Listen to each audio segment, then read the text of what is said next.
Você está ouvindo Pudim, o podcast unificado de diálogos multidisciplinares da UTFPR. A convidada de hoje é a professora Letícia Schneider Ferreira. Ela é licenciada em História pela Universidade Federal do Rio Grande do Sul e também é mestre em Sociologia e doutora por essa mesma instituição. Ela foi professora em várias escolas da rede de ensino fundamental, médio e superior. Atualmente, ela é professora de História no Instituto Federal do Rio Grande do Sul. No episódio de hoje, ela tratará de duas personagens femininas da antiguidade, Helena de Troia e Penélope, ambas vistas pelos olhos de Ovídio. Muito obrigada por ter aceito esse convite. Seja muito bem-vinda, professora. Bom dia, boa tarde, boa noite. O meu nome é Letícia Schneider Ferreira. Eu sou licenciada e doutora em História pela Universidade Federal do Rio Grande do Sul e trabalho como professora de História no Instituto Federal do Rio Grande do Sul, Campus Bento Gonçalves. Eu queria agradecer o convite para participar do podcast e também para poder, então, falar um pouquinho para vocês sobre a pesquisa que eu venho empreendendo nos últimos anos e que versa sobre duas personagens super importantes da literatura ocidental e que influenciam muito no imaginário do que a gente entende hoje, né? Do que seria as características da feminilidade, digamos assim, que são Helena de Troia e Penélope, duas personagens das epopeias homéricas lá do período arcaico, do século VIII a.C., mas que constantemente vêm sendo revisitadas, revistas, tanto lá, né, há muito tempo atrás, como até hoje, influenciam essa perspectiva sobre, né, o feminino, sobre o que é ser mulher, ou qual a postura, o comportamento, o que se esperar, qual seria uma essência, uma natureza feminina, enfim, uma série de discussões e que muitas vezes, então, mobilizam essas personagens como modelos de comportamento, seja, né, num discurso mais positivo, quanto num discurso mais negativo. Bom, então, eu sempre tive paixão pelo período da antiguidade. Eu acabei não conseguindo estudar essas temáticas durante a minha graduação.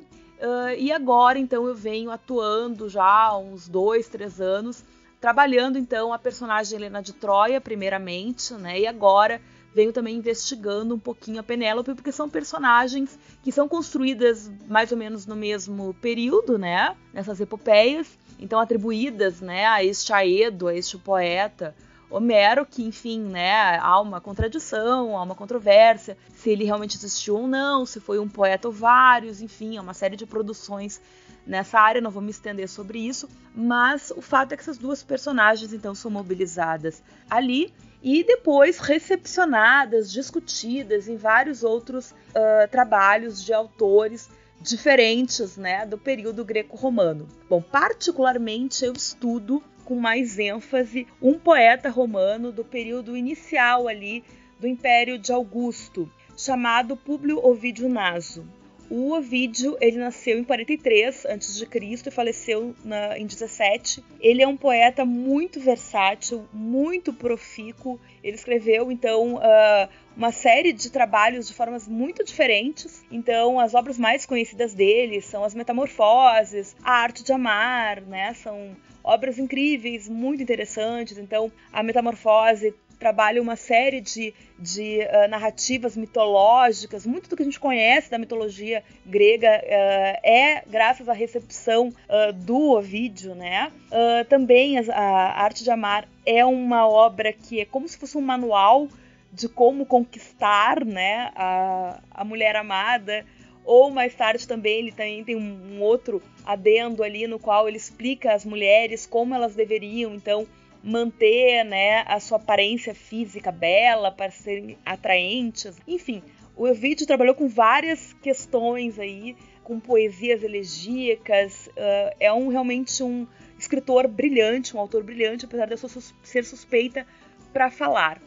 Eu me dediquei mais ao estudo de uma obra chamada Heroides, que são poemas elegíacos em formas de epístolas, né, como se fossem cartas. São 21 cartas, e essas cartas elas têm como originalidade, digamos assim, o eu lírico feminino. Então o Ovídio ele vai utilizar personagens femininas conhecidas dessas lendas, dessas mitologias, e que vão então contar a sua versão sobre o acontecimento, né? Então tem personagens icônicas, extremamente importantes, como Medeia, como Dido, como Ariadne e também como Penélope e Helena. Então eu tenho trabalhado essas duas cartas, né? Essas cartas elas foram compostas, acredita-se, no início, né, da atividade literária do Ovídio. São então 21, dessas 21 cartas, 15 cartas são direcionadas então, né, aos amantes, mas não tem uma carta que trabalha o retorno deste amante, enquanto que nesse quadro, nessas 15 cartas, se enquadra a Penélope, que é a carta número 1, então é uma carta que a Penélope ali fala, né, direcionada a Ulisses, enquanto que a carta de Helena, né, que é a outra personagem que eu abordo, é a carta número 17 e ela é uma resposta a uma carta de pares. São cartas pareadas, nós temos 6 cartas pareadas, cuja autoria, inclusive, foi muitas vezes discutida, se realmente teria sido Ovídio que teria escrito ou não. Não há digamos assim, não se bateu o martelo em relação a essa situação. Eu acredito que sim, né? Se não foi Ovídio, foi alguém que realmente tem muito conhecimento sobre o Ovídio, porque tem uma série de questões na carta da Helena que são muito semelhantes às demais cartas e à própria escrita do Ovídio. Mas, enfim, então eu estudei com mais afinco estas cartas, que são cartas, de um modo geral, que se referem a abandono, né, que trabalham com uma ideia de uma tristeza por esse abandono do amante, né? Muitas trabalham com uma ideia de rancor. Não é o caso da carta da Helena, que é uma carta muito mais focada num momento de jogo de sedução entre Helena e o personagem Paris, que a gente vai conversar um pouquinho mais pra frente, enquanto a carta da Penélope já entra um pouco mais nesse teor de uma acusação pela ausência do ser amado. Então eu trabalho muito com essas cartas, mas para a gente compreender as personagens, a gente tem que trabalhar um pouquinho, de uma forma um pouco anterior a este momento, porque o Ovídio, né, ele não criou essas personagens, ele recebeu nesse caldo cultural greco-romano a informação, o conhecimento, ele acessou, né, essas leituras para poder construir a sua própria Penélope e a sua própria Helena. Bom, então, pensando a perspectiva de gênero, né, enquanto uma perspectiva relacional, e para isso eu bebo em uma série de autoras, pensadoras, já icônicas, já, né, super conhecidas, como Joan Scott, né, que trabalha a ideia de gênero enquanto uma diferenciação, uma desigualdade de poder, que baseia, digamos assim, discursos que utilizam diferenças sexuais, né, diferenças físicas entre corpos considerados femininos ou considerados masculinos, para dizer que estes corpos têm direito a ocupar tais espaços e esses não têm. Esses corpos devem executar tais tarefas e esses não. Então cria um discurso que, na verdade, é uma construção cultural, dá uma noção nesse discurso, uma distorção, dizendo que não, que é natural, que isso é inato, né? Então, certas características seriam essencialmente femininas, certas características seriam essencialmente masculinas. E isso, na verdade, seria falacioso. Na verdade, são desigualdades de poder que são sustentadas por esse tipo de discurso falacioso. Então, assim, muito a grosso modo, claro, né, aconselho todo mundo a ir buscar, né, a obra dessa autora, que apesar de ter escrito, então, na década de 80, né, 90, me parece ainda muito atual e muito interessante para a gente poder pensar essas relações no período da antiguidade. Então eu uso muito a Joan Scott, também trabalho um pouquinho com outra autora que é muito conhecida, que é muito importante, que é a Judith Butler, que trabalha com as teorias da performance, ou seja, que o feminino e o masculino se constroem a partir de atitudes, a partir de uma série de gestuais, de questões performativas, da forma de se vestir, de falar, de caminhar, toda essa conjuntura, né, que faz com que a gente reconheça um determinado corpo como masculino, como feminino, e a partir disso também construamos esses espaços para esses corpos. Então, é outra autora que eu utilizo bastante. Então, por que eu estou falando isso? Para a gente poder entender da onde vem a minha leitura, né, dessas personagens. Bom, então agora falando um pouquinho sobre as personagens, certo? Que eu acho que é o grande foco. Então, elas são muito mobilizadas, né, nos discursos para a gente pensar comportamentos ideais, né, ou essenciais ou naturais, papéis relacionados, associados ao feminino, seja para exaltar, né, seja algo positivo, seja algo negativo, certo? Porque Helena, por exemplo, vai ser uma personagem que vai ser muito criticada, que muitas vezes vai ser né, falada de uma forma assim realmente negativa, né? Por suas posturas, né? Ou por sua suposta responsabilidade num conflito que ele é um conflito essencial no imaginário greco-romano e que até hoje, né, há uma certa romantização, uma reflexão sobre esse conflito que ninguém sabe se realmente aconteceu ou não, né? Há pesquisas arqueológicas que indicam da possibilidade dele ter ocorrido, mas enfim, ninguém sabe. O fato é que as fontes que eu trabalho são fontes literárias. Então eu me atenho a essas fontes e os discursos ali produzidos, e não sobre a historicidade desses personagens ou do seu conflito, que é o conflito de Troia, né? A Guerra de Troia. Então essas duas personagens, elas estão relacionadas à Guerra de Troia, certo? Então Helena teria sido para muitos então o pivô da guerra, né? O grande motivo da guerra, certo? Então essa personagem que é muito complexa e por isso mesmo, na minha opinião, extremamente fascinante. Eu não canso de estudar Helena, né? Eu adoro essa personagem. Eu acho ela incrível porque ela é uma sobrevivente. Se a gente for observar o conflito de Troia, é um conflito extremamente trágico, que envolveu os maiores heróis daquele período, né?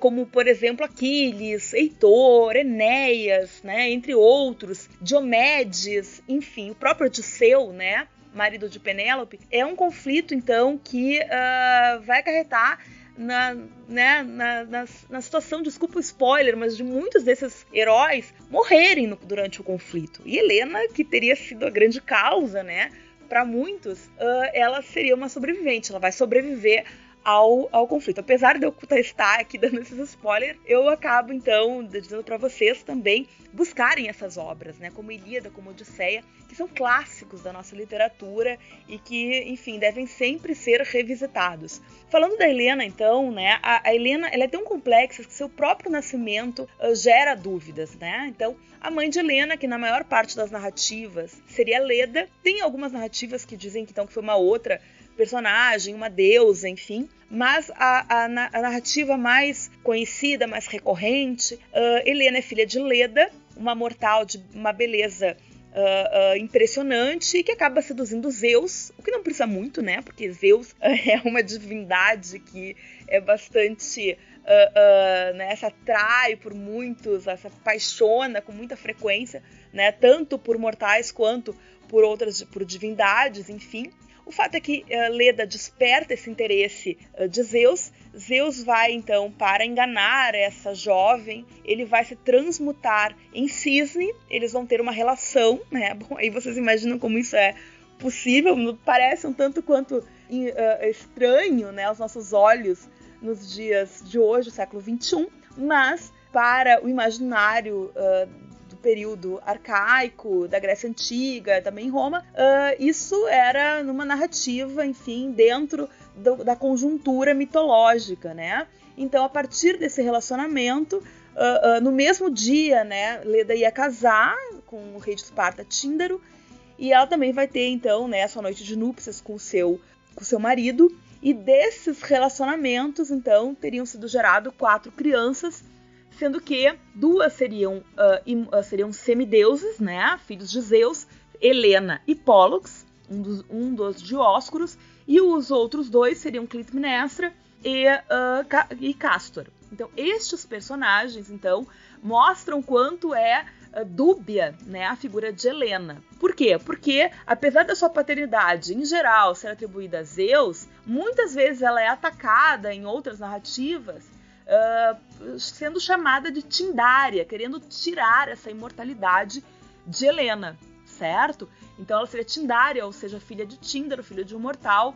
Enfim, então há essa grande dúvida. O fato é que Helena, isso é indiscutível, é conhecida por sua beleza excessiva, né? E como tudo aquilo que é excessivo, para os gregos há um grande ponto de interrogação, há uma grande preocupação e há uma grande possibilidade de se levar a uma tragédia, que é o caso que ocorrerá, no qual Helena estará envolvida.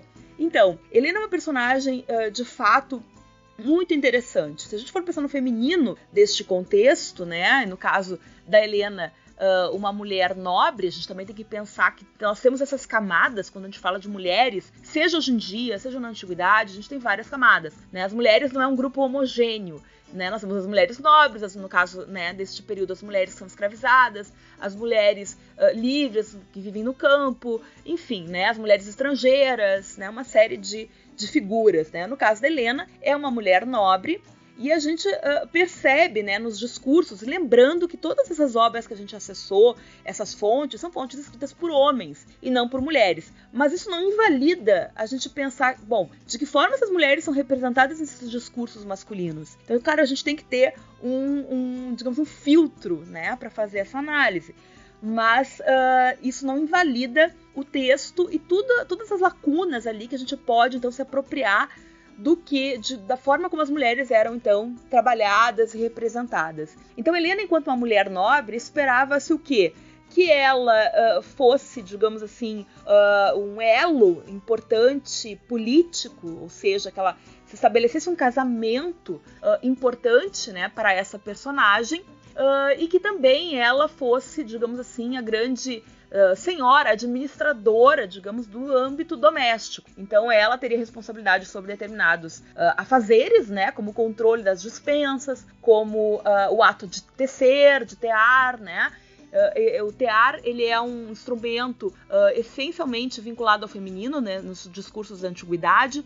Então esperava-se algumas ações de uma mulher nobre entre essas figuras, a figura de Helena. Bom, o fato é que Helena era tão bela, né? E a descrição geralmente exalta essa beleza excessiva, né, da personagem. Que uma série de pretendentes, né, dentre os mais nobres, mais importantes heróis deste contexto, desejavam a mão de Helena. E para evitar essa briga entre esses personagens, entre eles o próprio Odisseu, outros, né, enfim, outros nobres importantes estavam envolvidos nessa disputa pela mão de Helena.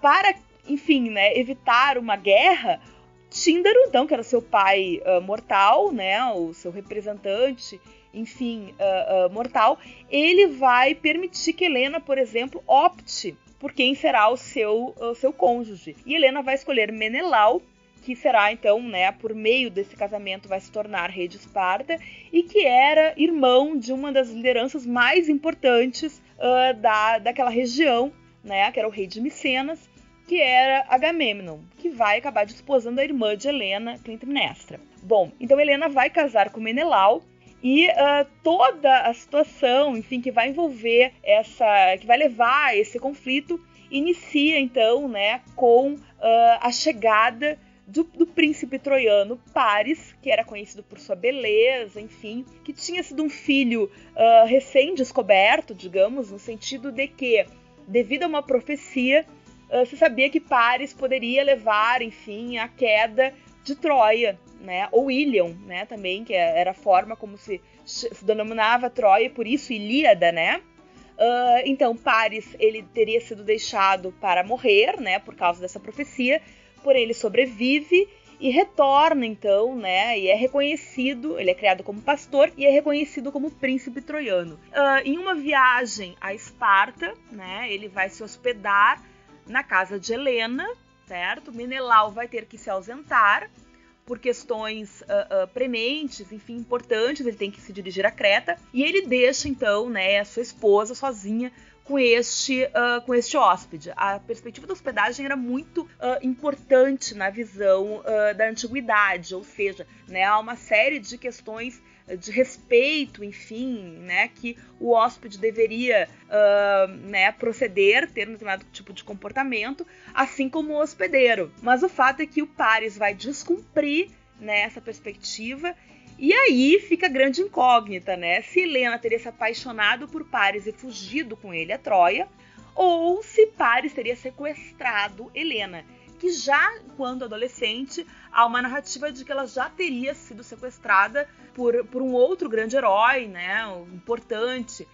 na mitologia grega, que é Teseu, né, mas que teria devolvido-a incólume, enfim, né, ainda bastante jovem. Então a perspectiva do rapto de Helena é bastante presente, porque a questão do rapto ela permeia uma série de discursos dessas sociedades, né? Era uma prática que não era incomum, digamos assim, né, nessa sociedade. Então, a partir desse momento, Helena ela vai começar a ser trabalhada, abordada de uma forma muito diferente, porque Paris teria visto em Helena, digamos assim, um prêmio, digamos, né, pela sua decisão ao escolher uma das 3 deusas numa disputa chamada Pomo da Discórdia.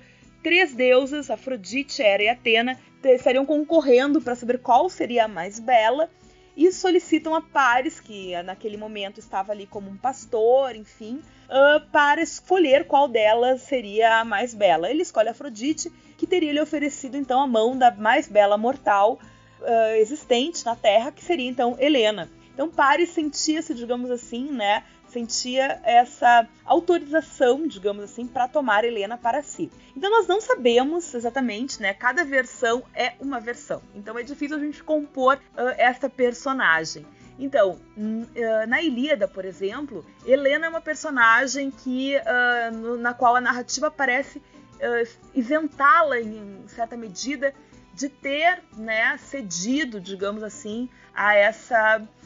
digamos assim, aos atrativos de Paris, né? Porque, na verdade, nos discursos presentes na Ilíada, a gente consegue perceber que o grande desejo de que tudo aquilo que acontecesse, de que a grande responsabilidade pelo conflito, seria dos deuses, e não Helena. Helena não aparece na Ilíada com tanta frequência, mas as vezes em que ela aparece são, digamos, momentos-chave, momentos importantes da narrativa. Sendo que a primeira aparição de Helena, na qual a sua beleza é reportada, reforçada, enfim, ela está ocupando um espaço público, o que é algo que, de um modo geral, não é atribuído ao feminino, mas a sua presença é solicitada por Príamo, rei de Troia, para que ela identifique os personagens masculinos da trama. Ou seja, ela é quem vai nomear cada herói grego que está ali, né, no entorno, tentando atacar as muralhas, né, quase inexpugnáveis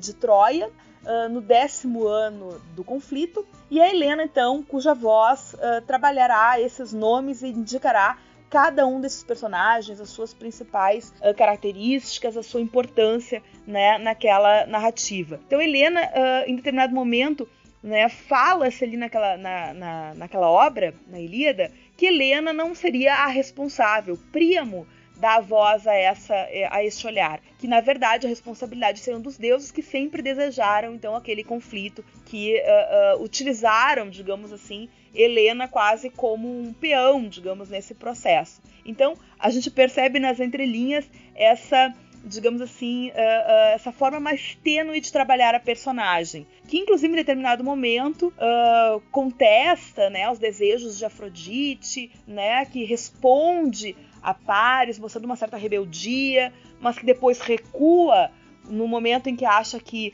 aquilo não será favorável a ela. Então o que a gente percebe? Uma personagem que consegue, de alguma forma, avaliar a situação na qual ela está numa cidade estrangeira, está ocorrendo um conflito pelo qual, né, de alguma forma ela é responsabilizada por alguns, talvez não por Príamo, mas pelas mulheres troianas sim. Então as mulheres troianas, de um modo geral, apresentam um discurso um pouco negativo sobre Helena, a responsabilizando pela morte, né, dos troianos, enfim. Então há uma certa controvérsia em relação à personagem. Mas o fato é que ela sobrevive e a gente vai reencontrar Helena na Odisseia. A Odisseia, ela versa sobre o retorno de um desses heróis, que é Odisseu, né? Que é aquele que vai engendrar, né, a artimanha do cavalo de Troia, tão conhecido, né? Que vai ser responsável, então, pela conquista da cidade. Helena vai sobreviver, ela é reencontrada, digamos assim, então, em sua casa, feliz ao lado do seu marido, ou seja, ela foi perdoada, né? Afinal de contas, Helena, nesse contexto, poderia ser criminalizada, condenada por adultério e ser penalizada com a pena de morte. Contudo, né, em algumas versões, a sua beleza é tão, enfim, ofuscante, tão impactante, que Menelau acaba mais uma vez, mesmo inicialmente decidido a matar Helena, ele acaba então cedendo então a essa sedução natural, né, da personagem.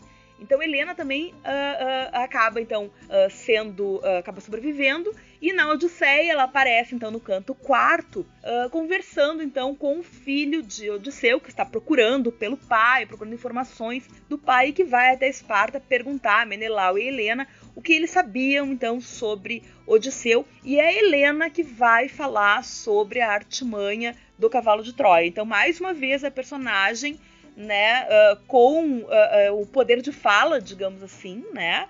Então, se comunicando com esse visitante, com este hóspede, falando sobre, então, né, os atributos da inteligência do seu pai. Então, esse elemento que não aparece na Ilíada, né? Então, na Ilíada não aparece o cavalo de Troia, aparece sim na Odisseia. É exatamente a Helena que vai falar sobre isso. Então, estamos falando de uma personagem muito importante, que em alguma medida ela acaba quebrando esses estereótipos do feminino silenciado, do feminino que não se dirige ao visitante, não ocupa o espaço público, que está fechado, né, naquele espaço do lar. Então Helena rompe com muitos desses estereótipos mesmo, desses rótulos, né, desse imaginário que nós temos. Bom, Helena vai ser retomada em uma série de outras narrativas. Por exemplo, ela aparece também referida na obra Histórias, do historiador Heródoto, considerado o grande pai da história, né? Ela aparece também na obra do filósofo Gorgias, que tem, né, um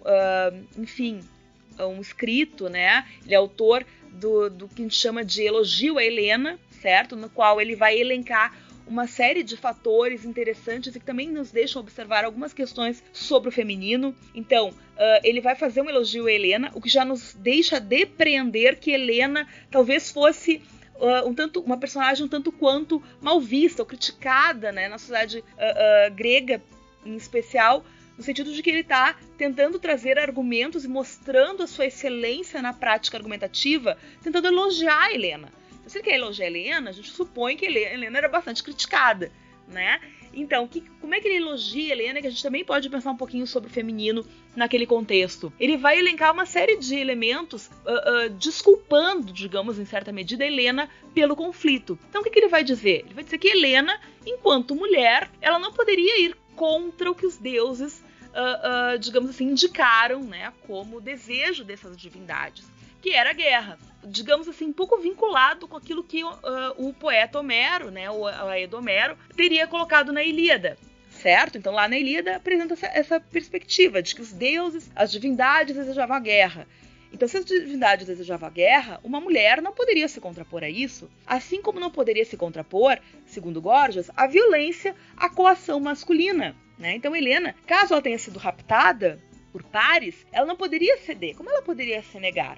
Porque ela é mais fraca. Então há uma discussão, há um discurso ali que representa a fragilidade, a fraqueza feminina frente ao homem, né? Pensando que a mulher, nesse contexto do período, né, greco-romano, era vista em certa medida como um ser não completamente diferente do homem no sentido de dois sexos, como a gente pensa hoje, mas de um ser incompleto, é um homem incompleto, a quem falta, né? Esse é o olhar sobre o feminino. Então é um olhar de inferioridade. Por outro lado, ele também diz que Helena poderia, como uma mulher mais frágil, enfim, né, inferior e com uma série de incapacidades, intelectuais, inclusive, digamos, ela não teria como se contrapor àquele discurso sedutor. Então ela poderia facilmente ser seduzida por pares, pelo discurso de pares. Então a gente também tem um olhar sobre o feminino nesse sentido, certo? Bom, então nós temos essa narrativa que trabalha a mulher como frágil e utiliza Helena dessa perspectiva, mas também Helena representa um pouco a essência desse perigo, né? Um discurso da mulher enquanto perigosa, mulher enquanto traiçoeira, enquanto aquela que pode cometer o adultério, né? Então, nesse sentido, Helena também traduz um pouco esse discurso da mulher enquanto, enfim, né, um ser sobre o qual tu tem que ter um pé atrás, digamos assim. E onde é que isso está muito presente, né, e é mobilizado na figura da Helena? Em algumas obras de Eurípides, por exemplo, né, o dramaturgo Eurípides, como, por exemplo, as Troianas. Então, nas Troianas, a Helena é uma personagem que contrasta com a figura central da peça, que é Hécuba, ou seja, a rainha troiana, agora escravizada, humilhada, com seus filhos mortos, desculpa o spoiler, mas o fato é esse, né? Ela é a derrotada. E Helena, né, aparece naquela cena no auge da sua beleza, extremamente bem vestida, porque há ali um jogo argumentativo entre essas duas personagens para convencer Menelau sobre o que fazer com a sua esposa. Então Hécuba está ali tentando mostrar que Helena é uma mulher traiçoeira, que ela realmente veio porque quis, porque ela veio interessada na riqueza de Troia, nas belezas, nas vantagens pessoais que ela poderia obter, né? Enquanto Helena faz todo um discurso se defendendo, né? Apontando exatamente esses elementos que já estão presentes na cultura e se colocando, então, como alguém que é praticamente vítima daquela situação. Né? Então é bem interessante porque a voz da personagem sofredora de Hécuba, né, é uma personagem que trabalha um olhar extremamente negativo sobre Helena, mas nós já sabemos já que Helena vai conseguir convencer Menelau e vai conseguir sobreviver. Então essa é uma das questões sobre Helena que mais me fascinam mesmo, o fato dela ser uma sobrevivente dentro daquela, né, trama super trágica, super complicada, enfim. Bom, então nós temos essas narrativas, porém temos outras narrativas que inocentam Helena completamente. Como, por exemplo, está presente, né, é citado por Heródoto essa versão, né, dessas narrativas na obra Histórias e também numa outra peça do mesmo autor, Eurípides, que é denominada Helena. Então nessa obra traz um discurso completamente diferente, dizendo que Helena sequer esteve em Troia. Sequer Helena esteve em Troia. Na verdade, o que teria acontecido foi que, no caminho de Esparta até Troia, houve uma parada do navio no Egito, e lá o faraó, então, ficou ciente, digamos assim, daquela situação, que aquilo era algo praticamente criminoso, violento, né? Que Paris teria feito, então Helena teria sido sequestrada nessa versão. Então, Helena teria ficado no Egito sob a guarda, então, né, do rei, do faraó, enquanto Paris teria partido sozinho para Troia. Mas, na verdade, esse sozinho não era bem sozinho, ele estaria acompanhado de um holograma, de um éter, de uma figura que é difícil tu traduzir esse termo, mas que fosse é como se fosse o Eidolon, que é é como se fosse um holograma, realmente, uma figura fictícia, né, de Helena. Então, que Helena verdadeira nunca teria, né, partido de fato a Troia. E aí a peça Helena vai versar a partir desse discurso. Uma peça bastante interessante também e que também nos faz pensar sobre essa questão da beleza da Helena. Então, essa figura feminina, muitas vezes apresentada como frágil, como fraca, muitas vezes como leviana, como traiçoeira, mas que ao mesmo tempo é possível vislumbrar algumas potencialidades da personagem em observar o seu contexto, o que se lhe apresenta e tirar o melhor proveito daquela situação. Então, a sua beleza, que é uma beleza vista inclusive como universal, porque todos se apaixonam por Helena, sejam gregos, sejam troianos, sejam egípcios, né? Então, na narrativa dessa peça, né, o príncipe egípcio se apaixona por Helena e deseja mantê-la, né, em Troia. E ela tem, né, que elaborar como fugir junto com Menelau, né, como fugir, enganar o faraó e conseguir partir para Esparta. E, na verdade, a ideia central do plano, bem sucedido posteriormente, e que façam que eles consigam fugir, é um plano de Helena e não de Menelau. É ela que dá, né, as cartas, digamos, de uma maneira muito sutil para que Menelau assuma a responsabilidade sobre este planejamento, nessa fuga. Então é uma personagem, como vocês estão vendo, extremamente complexa. Dentro do quadro desses autores gregos que eu trouxe aqui para vocês, mas também dos autores romanos, né? Então a Helena aparece, por exemplo, na Eneida, né? Que é a grande epopeia escrita por Virgílio, apresentada de forma bastante negativa, e também sobre Ovídio, né? Então eu vou me deter rapidamente sobre Ovídio, que é o autor que eu tenho trabalhado mais, e sobre as Heróides. Ovídio é um autor que, digamos, sempre se interessou pelo conjunto da perspectiva da sedução, pelo jogo de sedução. Ele é um amante do amor. Então, mais do que digamos assim, realmente a entrega ao sentimento, Ovídio gosta de analisar como esse sentimento vai se concretizar, digamos assim. Então, de um modo geral, Ovídio não faz nenhum tipo de julgamento sobre as ações da personagem Helena. Nas Heróides, né, na carta 17, que é a carta que Helena, digamos, responde às tentativas de sedução de pares presentes na carta 16. Então, eu falei para você, é uma carta pareada. É uma carta que tem, então, digamos assim, a escrita de Paris na carta 16, o eu lírico Paris, com, então, a carta 17, com o eu lírico Helena, respondendo a Paris. Na carta de Paris, ele tenta convencê-la, então, a partir com ele para Troia, e na carta 17, Helena responde ponto por ponto os argumentos que Paris trabalha para levá-la, então, né, de Esparta até Troia. Então é bem interessante porque ali Helena fala muito, né, sobre essa questão dela, reforça o fato dela ser uma mulher virtuosa, demonstrando que na sociedade romana, que é o contexto do Ovídio, este é um ponto importante, né, digamos assim, a fama daquela mulher casada, né, uma fama ilibada, essa virtude, essa perspectiva, né, pudica, digamos assim, daquela matrona, enfim, né, daquela esposa, mas ao mesmo tempo Helena, apesar de, digamos assim, utilizar como argumento o fato de estar muito apaixonada, de estar muito interessada em Paris, ela é extremamente racional na sua avaliação das possibilidades de partir da sua terra natal para uma terra estrangeira. Então ela analisa ponto por ponto. Então é muito importante, claro, nós termos essa perspectiva de que Ovídio é um homem, é um autor homem, contudo, é importante também nós observarmos que essas poesias, elas eram constituídas para serem declamadas. Então há um público ouvinte ali. E Helena tem que ser de alguma forma verossímil.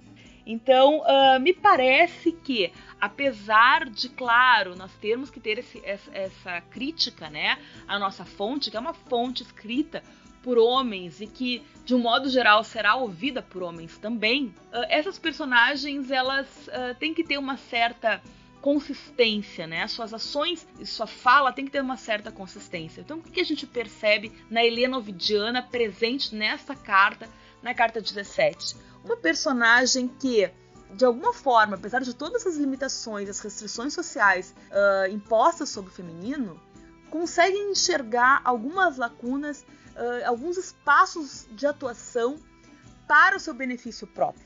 E mais uma vez reforço que Ovídio, em momento algum, está ali julgando Helena enquanto traidora ou alguma coisa nesse sentido. Na verdade, ele está muito mais atento aos argumentos mobilizados para seduzir a personagem, que revelam um olhar sobre o feminino, e sobre as respostas, né, sobre a reflexão muito racional de Helena, certo? Então, quais são esses argumentos, por exemplo, que poderiam seduzir ou mobilizar Helena? Então, Paris utiliza, por exemplo, a sua ancestralidade, tenta convencer Helena dizendo que é o desejo dos deuses, tenta convencer Helena também partindo da perspectiva de que Troia é um espaço muito rico, onde há uma série de vantagens materiais, né, em relação à vestimenta, às joias, que lá Helena seria, então, a sua beleza, digamos assim, condiziria ou estaria associada à própria riqueza de Ilion, que seria uma cidade muito bela, muito rica, importante. E Helena, em certa medida, desconstrói alguns desses argumentos sem invalidar a possibilidade, né, de partir com ele, e que, enfim, nós sabemos que vai ser, então, né, o final de toda esse jogo de sedução. Então, a carta de Helena termina antes dessa palavra final, dessa decisão que nós já antevemos, né, por conhecer a história, mas é muito interessante essa personagem a partir da construção de Ovídio, no sentido de que ela demonstra toda essa complexidade que eu tentei trabalhar com vocês até o momento. Bom, em relação a Penélope, então, tentando não me estender muito, mas é uma personagem que é modelar em relação à questão do casamento. Enquanto Helena tem uma série de poréns, né, no sentido de que Helena teria então traído, né, o seu esposo, Helena seria considerada então, né, adúltera, fútil, enfim, Helena traz todas essas questões negativas, enquanto Penélope não. Penélope, ela é considerada o grande modelo de esposa e de fidelidade. Afinal de contas, né, com a partida de Odisseu para a Guerra de Troia, ela teria ficado sozinha em Ítaca e durante 20 anos, né, ela se mantém fiel e esse retorno não acontece e essa situação se prolonga e ela não tem notícias, há a possibilidade de Odisseu estar morto e mesmo assim ela tenta então resistir a uma série de pretendentes que são homens nobres da região, da própria Ítaca, enfim, e que ocupam o espaço e vão, né, acabando com os bens materiais de Odisseu, tentando pressionar a Penélope a escolher um deles para casar novamente, porque isso é o esperado de uma nobre, de uma mulher nobre, que se case, que fique casada. Então Penélope está nessa situação bastante complicada, ela não deseja, né, essas novas núpcias. É uma personagem bastante intrigante também, bastante complexa e que muitas vezes se alinha a Odisseu no sentido de uma característica bastante de uma inteligência astuciosa. Então Penélope, é uma personagem que vai, por exemplo, né, criar aquela artimanha aquele artifício que todo mundo conhece, que é a da tecelagem. Então ela vai prometer escolher um desses pretendentes após terminar a produção têxtil de uma mortalha para seu sogro. E o que ela fazia? Então, durante anos ela acabou enganando esses pretendentes, porque ela produzia essa mortalha durante o dia e durante a noite ela desmanchava. Ela acabou sendo dedurada, né, por uma serva. Também a gente pode pensar um pouquinho sobre essas questões do feminino, sobre essas rivalidades, sobre situações até mesmo de classe, quem sabe, né? Que estão envolvidas porque ela só foi descoberta porque ela foi dedurada por outra mulher.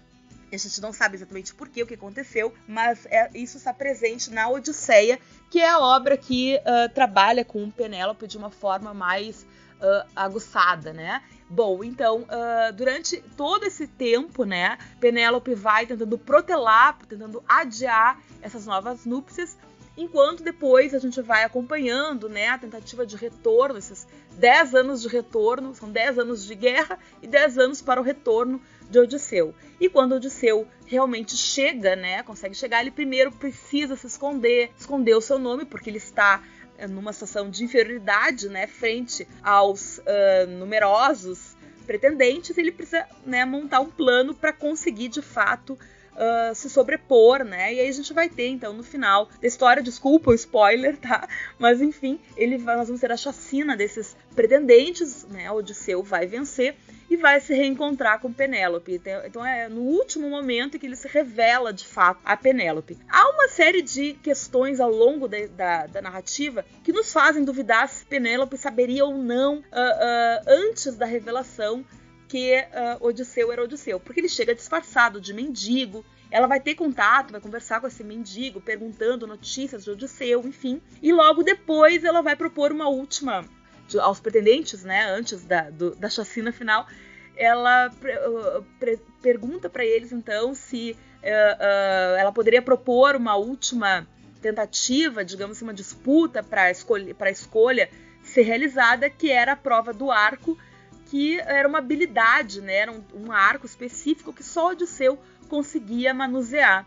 E com isso nós não sabemos exatamente, né, o porquê desse trecho na Odisseia, se foi um plano dela para protelar mais uma vez, ou porque ela sabia que nenhum dos pretendentes conseguiria manusear aquele arco, ou se não, se ela já tinha identificado que aquele mendigo era Odisseu mesmo, e que então Odisseu se revelaria nesta prova. Então a gente não tem assim uma conclusão sobre isso, mas o fato é que Penélope é geralmente, digamos assim, fala-se, né, sobre Penélope, atribui-se a ela alguns epítetos que são constantes, como sensata, como, né, prudente. Então, fazendo uma referência diferente, né, a essa personagem, no sentido de que, apesar da sua beleza ser exaltada, este não é o ponto central que caracteriza a personagem, mas sim sua prudência, sua fidelidade. Então, ela é colocada como a personagem paradigmática enquanto esposa e enquanto mãe. Bom, então, basicamente, Ovídio trabalha com Penélope a partir de uma síntese de alguns pontos importantes, tanto da Ilíada quanto da Odisseia. A carta que Penélope dirige a Ulisses é uma cobrança por sua ausência, mas é uma carta bem breve, né? Se não me engano, são 116 versos, nos quais ela vai fazer então essa acusação dessa ausência, e ela vai, na verdade, fazer apenas alguns resgates de passagens da Ilíada e da Odisseia. Ao meu ver, então, é uma personagem realmente que Ovídio trabalha de uma forma muito sucinta, talvez porque o público a conhecesse de uma forma muito plena, digamos assim, né? Ou talvez simplesmente porque é uma carta que tem muito mais a função não de apresentar a personagem, de construir um feminino, né? Especificamente, mas de mostrar o conhecimento do poeta sobre aquelas duas obras fundadoras, então fundamentais, tão essenciais na narrativa greco-romana. O que é possível, porque isso, digamos assim, era importante para o poeta demonstrar, digamos, seu conhecimento sobre a literatura grega, né? Mas a carta, ela permite alguns olhares sobre o feminino, no sentido de que Penélope faz uma série de reprovações a Ulisses, no sentido de que acusa, né, Ulisses de estar se expondo, né, se arriscando, o que não seria necessário. E também a gente pode pensar um elemento do feminino, a preocupação com a questão da beleza física, né, que na Odisseia, apesar da exaltação de Penélope ser referida como uma bela mulher, não é o ponto central. Aqui há uma passagem, a passagem final, no qual Penélope parece, inclusive, um pouco amarga e cita, né, uma certa amargura no seu discurso, cita a preocupação que ela tem no fato de que Ulisses teria esquecido, né, da sua esposa em prol do envolvimento com outras mulheres ou com uma outra deusa, que é algo bastante recorrente na Odisseia. O Ulisses vai se envolver, né? O Odisseu ou Ulisses, né? O mesmo personagem, mas Odisseu é como os gregos se referiam, Ulisses é como os romanos se referiam a este personagem. Ele se envolve, de fato, com algumas divindades, como Circe ou com uma ninfa Calipso, e exatamente esse ponto ali fala um pouquinho sobre como a beleza de Penélope não poderia concorrer com a de uma ninfa, por exemplo, e é esta frase, digamos, que encerra a carta número 1, né, das Heróides, que é a carta de Penélope. É uma carta, como eu disse, bem sucinta, mas que a gente pode verificar que a questão da beleza física também é um ponto importante, mobilizado por Ovídio, tanto para Helena quanto para Penélope. Então, encerrando já a minha fala, espero que não tenha sido muito cansativo para vocês. Eu me coloco à disposição, vocês podem, então, entrar, né, em contato com o programa, que pode daí entrar em contato comigo, caso vocês tenham algum tipo de questionamento, ou alguma sugestão, ou alguma crítica, fiquem super à vontade. Mas, basicamente, esse é o andamento da nossa pesquisa até o momento. A gente quer aprofundar essas figuras, trabalhando com outros olhares, né? Não só sobre o feminino em si, sobre características muito atribuídas ao feminino, mas especificar algumas características, né? Então, pretendo me dedicar a trabalhar com a questão da maternagem, sobre questões de rivalidades femininas também, que é um outro ponto que é muito atribuído, muito estimulado no discurso sobre as mulheres. Então, basicamente, o nosso intuito, a nossa finalidade hoje foi apresentar um pouquinho sobre esse trabalho, sobre essas personagens tão incríveis, tão fascinantes. E eu sugiro que vocês façam as leituras dessas obras fundamentais, né, da nossa literatura, né, como a Odisseia, como a Ilíada.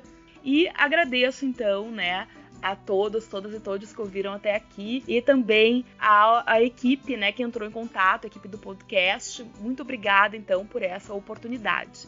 Tudo de bom para vocês, fiquem bem e até um próximo encontro. Esse foi um episódio do Pudim, podcast unificado de diálogos multidisciplinares, um projeto de extensão da UTFPR, editado por Adriane Gonçalves. Músicas utilizadas: Bonfire e Farm, por Alexandre Nakarada, www.serpentsoundstudios.com. Para saber mais informações sobre o projeto desse podcast, visite nosso site pudim.cp.utfpr.edu.br. Esse e outros episódios do projeto podem ser encontrados no seu aplicativo de podcast preferido. Até a próxima!